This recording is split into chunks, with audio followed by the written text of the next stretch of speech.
बर सगीर के अंदर जो है निस्फ आबादी जो है तमाम मुसलमानों की आबादी की निस्फ है, आधी आबादी है, और आपने लाखों लोगों को ईमान की दौलत अता फरमाई।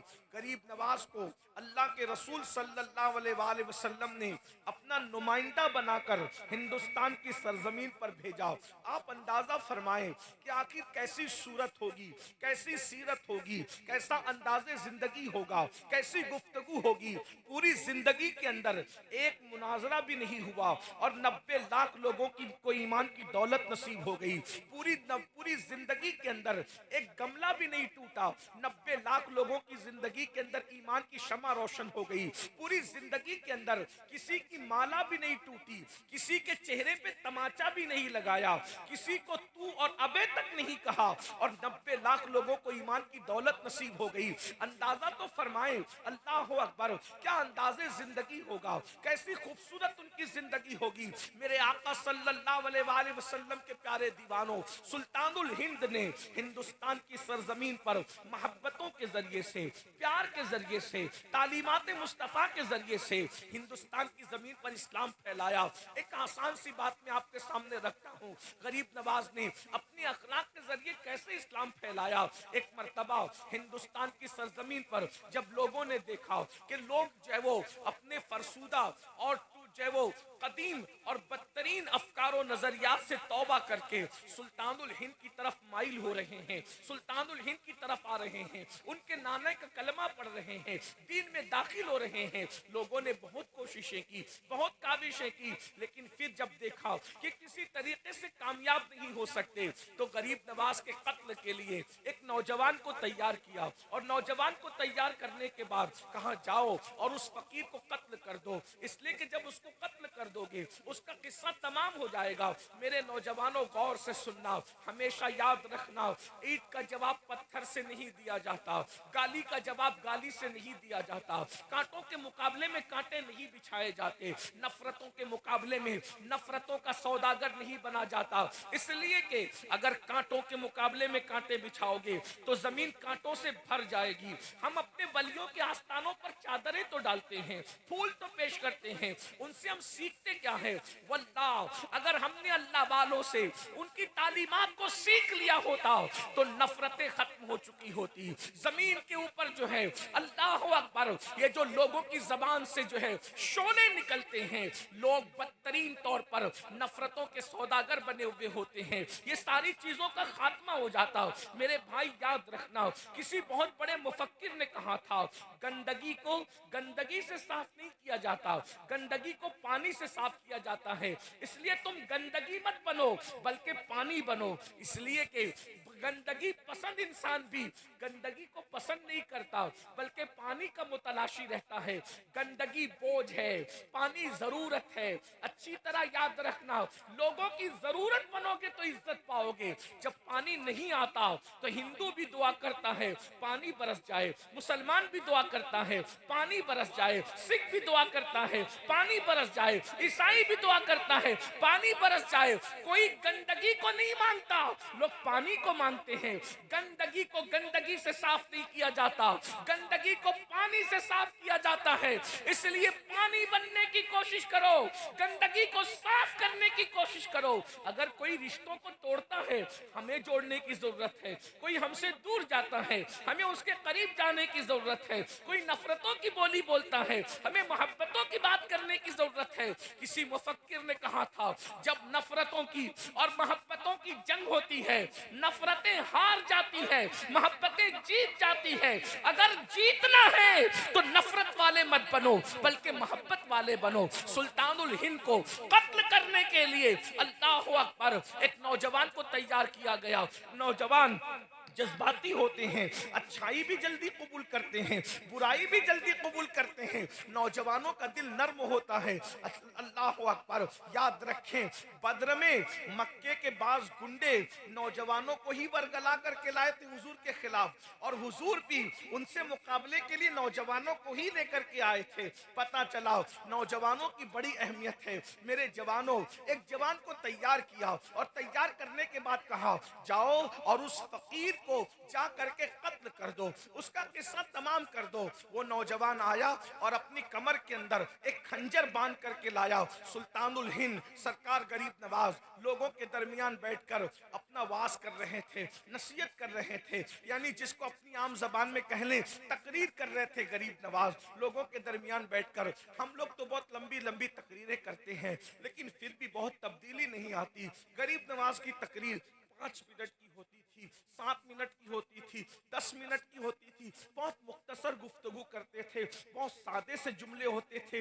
वहां जुमले सजा और संवार कर नहीं बोले जाते थे। जुमले पर तवज्जो चाहता हूं। हम लोग जबान संवारे हुए लोग हैं, वो लोग दिल संवारे हुए लोग थे। वो अपनी जबान पर मेहनत करते हैं, उन्होंने अपने दिलों पर मेहनत की थी। बहुत माजरत के साथ एक बात और कह दूं, आप बुरा ना माने तो हम अपने जुमलों को बेचते हैं, वो अपने जुमलों को रज़ाए इलाही के लिए कुर्बान किया करते थे। मेरे भाइयों, उनकी जिंदगी से किस तरीके से इनकलाब पैदा हुआ है। अल्लाह अकबर। मेरे आका सल्लल्लाहु अलैहि वसल्लम के दीवानों, मैं यहाँ पर चंद मिसाल देता हूँ। गरीब नवाज की तकरीर कैसी होती थी, 2-2, 3-3 जुमले में आपकी तकरीर खत्म हो जाती थी। अल्लाह अकबर। मिसाल के तौर पर सुल्तानुल हिंद सरकार गरीब नवाज फरमाते हैं, गरीब नवाज की तकरीर का हिस्सा जरा सुन ले। फरमाते हैं अल्लाह अकबर, अल्लाह के नजदीक हजारों गुना से भी ज्यादा बढ़कर अगर कोई चीज है तो वो किसी मुसलमान को जलील करना है। अल्लाह अकबर। किसी मुसलमान को जलील करना यानी हजारों गुना इंसान को उतना नुकसान नहीं पहुंचाते जितना किसी मुसलमान को जलील करना नुकसान पहुंचाता है। मेरे भाइयों, अगर किसी की उल्टी गिनती शुरू होती है तो मुसलमानों को जलील करने की वजह से। अब इसकी तशरीह में थोड़ा 2 जुमले फकीर से भी सुन ले। आप कहते हो ना कि मौलाना मेरी उल्टी गिनती शुरू हो गई, कारोबार बहुत अच्छा चलता था, अब मैं रिवर्स गियर लग गया है, कारोबार अच्छा नहीं चलता, पता नहीं किसने क्या कर दिया है, बेटी को अच्छे रिश्ते नहीं आते, पता नहीं किसने क्या कर दिया है, बहुत परेशान रहता हूँ, पता नहीं किसने क्या कर दिया है, सुकून की नींद नहीं आती है, पता नहीं किसने क्या कर दिया है, बहुत अच्छा नहीं लगता, पता नहीं किसने क्या कर दिया। ओ मेरे भाई, किसने कुछ नहीं किया, तूने किसी मुसलमान को जलील किया होगा, इसलिए तेरी रोजी अल्लाह ने काट दी है, तुझसे अल्लाह ने खुशियां छीन ली है। मेरे भाइयों, आज इस मजमे में बैठकर अपने अमाल का एहतिसाब करो। बताओ, तुम मुसलमानों को जलील करते हो कि नहीं करते, रुस्वा करते हो कि नहीं करते। याद रखना, काबतुल्लाह की हुर्मत से बढ़कर अगर किसी की इज्जत है तो एक मुसलमान की इज्जत है। हजारों किलोमीटर दूर काबे की तरफ पैर नहीं फैलाते। मैं आपके इस अदब को सलाम करता हूँ, बहुत अच्छा करते हो, लेकिन जिसकी हुर्मत काबे से बढ़कर है उसको माँ बहन की गाली देते हो। किस दीन पर अमल कर रहे हो?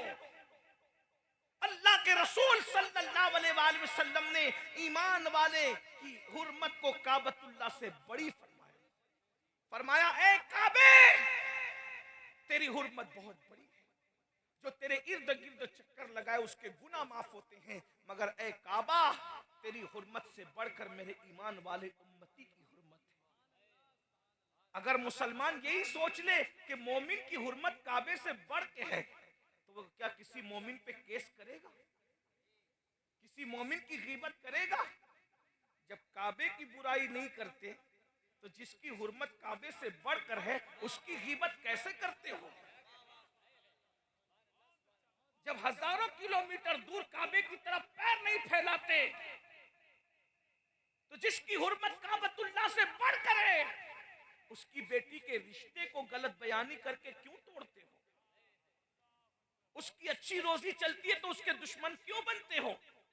उसके खिलाफ मक्र क्यों करते हो? दरअसल सबसे बड़ा मसला यह है कि हमने गोश्त, अंडा, मछली को इस्लाम समझ रखा है, जुमा की 2 रकत नमाज को इस्लाम समझ रखा है, सिर्फ टोपी पहनने को इस्लाम समझ रखा है, सिर्फ चेहरे पे दाढ़ी रखने को मुकम्मल इस्लाम समझ रखा है। अरे दाढ़ी, टोपी, जुमा की 2 रकत, सबकी अहमियत अपनी जगह है, मगर इस्लाम चंद अरकान का नाम नहीं है। इस्लाम मुकम्मल दीन है, इस्लाम मुकम्मल निजाम हयात है, इस्लाम मुकम्मल तालीम है। इसलिए याद रखना, सिर्फ 2 रकात जुमा पढ़ के कोई कामिल मोमिन नहीं हो तक सकता जब तक के मुस्तफा जान रहमत के तमाम फरामीन पर अमल न कर ले, मुकम्मल दीन न सीख ले। खुदा की इज्जत की कसम, हमारा दीन इतना खूबसूरत है कि जिस दिन हम इस दीन का प्रचार करेंगे, कोई टीवी चैनल पे बैठकर हमारे मजहब को गाली नहीं देगा, इसलिए कि इतना खूबसूरत दीन किसी के पास नहीं है जितना खूबसूरत दीन अल्लाह ने तुम्हें मुस्तफा जाने रहमत के जरिए से अता फरमाया। अंदाजा तो फरमाए हमारे दीन का हुस्न क्या है, हमारे दीन की खूबसूरती क्या है। अरब वालों को बताओ तो वो कुर्बान हो जाएं, अजम वालों को बताओ वो कुर्बान हो जाएं। आज मगरबी दुनिया में इस्लाम हमारे किरदार की वजह से नहीं फैल रहा है, सीरत मुस्तफा को पढ़ पढ़ कर लोग इस्लाम के दामन में पनाह लेने पे मजबूर हो रहे हैं। आइए अपने दीन की तरफ आइए, अपने दीन पर अमल कीजिए। अल्लाह के बंदो, किसी मुसलमान को जलील मत करो वरना तुम्हारी उल्टी गिनती शुरू हो जाए। जादू में इतनी ताकत नहीं है जितनी गुनाह की नहूसत है। जादू उतना नुकसान नहीं करता जितना गुनाह नुकसान करता है।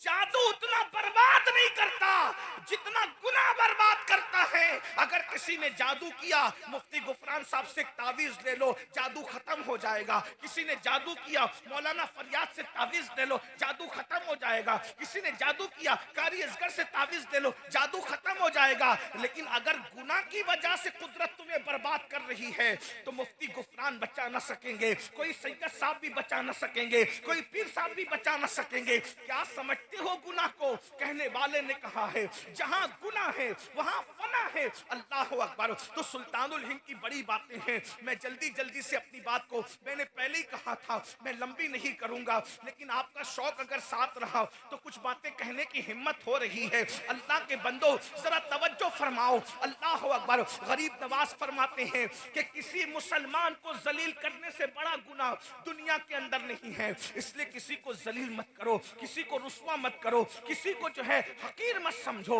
आजकल पठान कहता है कि शेख हकीर है, शेख कहता है अंसारी हकीर है, अंसारी कहता है मिर्जा हकीर है। मेरे भाई, जो नबी का उम्मती है वो हकीर नहीं हो सकता, इसलिए कि जिसके मुकद्दर में नबी का दामन आ गया हो उससे बढ़ करके वीआईपी कौन हो सकता है। मेरे भाई, डॉक्टर इकबाल ने कहा था, सुन लीजिए, डॉक्टर इकबाल ने कहा था अली के गुलाम कंबर के वुजू का कतरा कैसर जैसे बादशाह के खून से अफजल है। अल्लाह अकबर।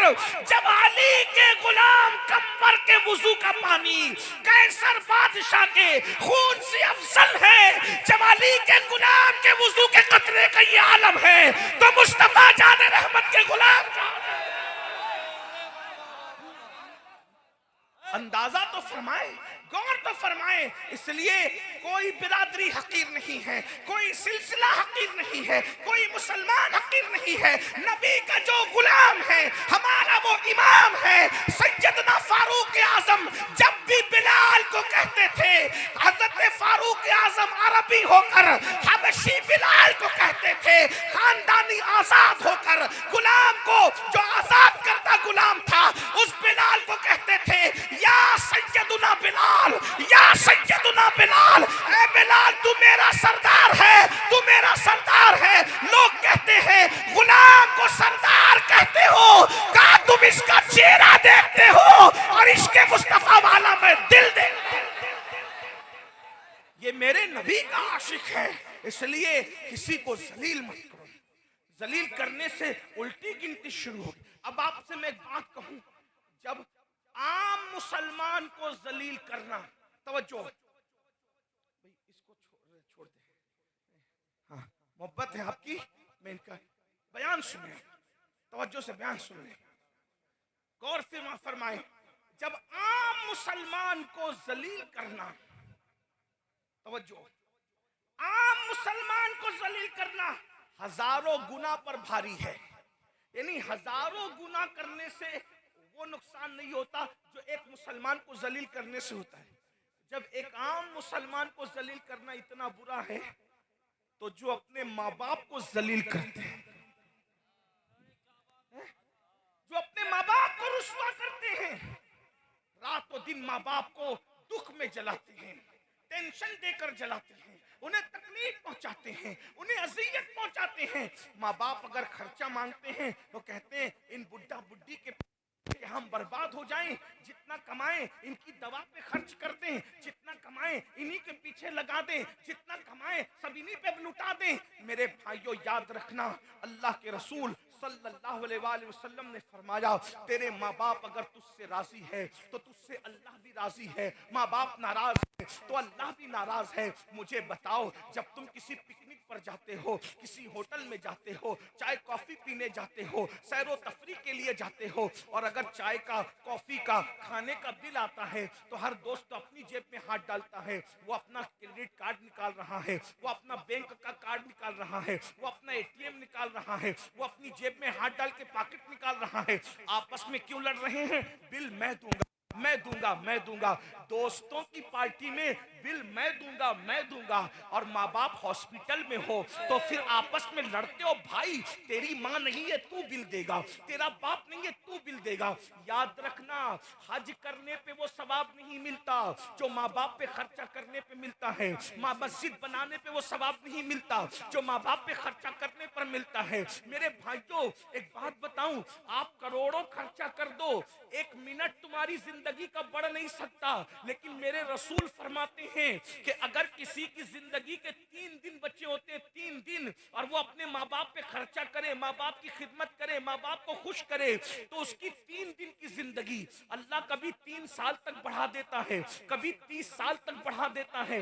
माँ बाप की खिदमत से उम्र लंबी होती है, माँ बाप पे खर्चा करने से उम्र लंबी होती है। और जो माँ बाप को जलील करते हैं, माँ बाप को रुस्वा करते हैं, माँ बाप को दुख देते हैं, माँ बाप को तकलीफ पहुंचाते हैं, मेरे आका फरमाते हैं 30 साल की उम्र होती है तो अल्लाह घटा के 3 साल कर देता है, और जलील करता है तो कभी कभी 3 साल से भी 3 दिन कर देता है। माँ बाप को जलील करने वाला जल्दी मरता है। सूफिया कहते हैं 2 लोग दुनिया ही में अजाब चखते हैं, हर एक का अजाब तो मरने के बाद है, लेकिन 2 लोगों को अल्लाह उस वक्त तक मौत नहीं देता जब तक वो जलील न हो जाए, जब तक रुस्वा न हो जाए। वो 2 लोग कौन है?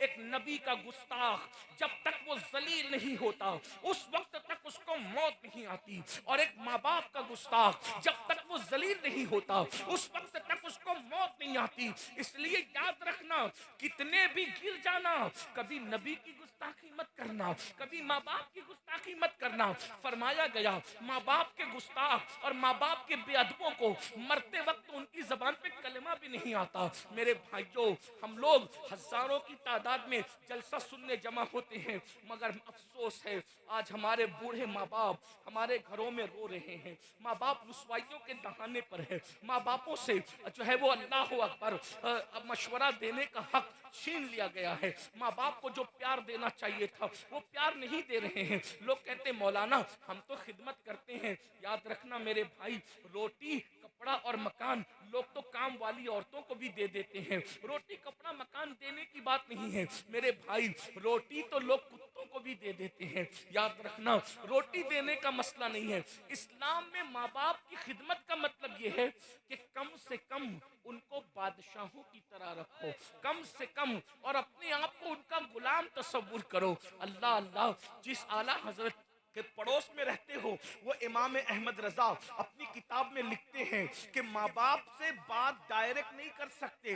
माँ बाप के आदाब ये हैं, अगर बात करना है तो पहले माँ बाप से इजाजत लो, अगर वो इजाजत दे तो ऐसी बात करो जैसे कोई गुलाम अपने आका से बात करता है। अब आप मुझे बताएं कि हम इस पर, ये भी तो मसलक आला हजरत है, इस मसलक आला हजरत पर कब अमल करोगे? क्या मसलक आला हजरत सिर्फ जलसों के नारों की हद तक है या अमल के लिए भी है? याद रखना, गुस्ताखे रसूल की तकफीर भी मसलक आला हजरत है, और माँ बाप की तौहीन से बचना ये भी मसलक आला हजरत है, गुस्ताख से दूर रहना ये भी मसलक आला हजरत है, और माँ बाप के बादशाहों की तरह ताजीम करना ये भी मसलक आला हजरत है। मेरे भाइयों, दरअसल बात ये है, हमें जो आसान लगता है हम वो ले लेते हैं, हमें जो मुश्किल लगता है वो छोड़ देते हैं।